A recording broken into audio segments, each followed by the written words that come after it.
one person that's not going to sit on the side and watch some of you lot try to vilify JC. Call him a fraud, saying it's just canceling battles. If he was such a fraud, why did he get the Loso battle if he was such a fraud? See, and this is what I'm saying with the battle rap community. You're vilifying this man. Like his pan's not immaculate.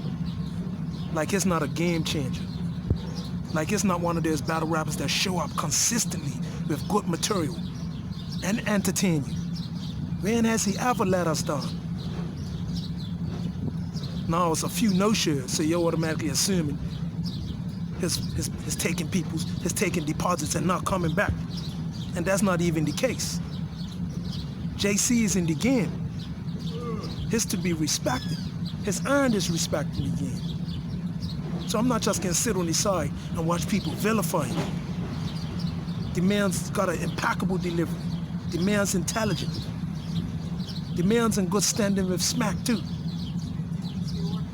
He's still in good standing with Smack. And guess what?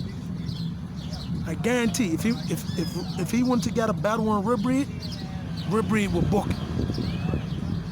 JC is a big name, okay? And you lots gotta stop with this nonsense talking about he ain't got the status to battle Locks or Surf. That man's got the delivery, he's got the material. He's got the status, he's got the resume. There's a lot of guys that don't have the resume, but they got to face certain battlers, but they didn't have the resume to prove previously that they were worthy of battling these certain battlers. JC is worthy of battling Locks, and he will beat Locks.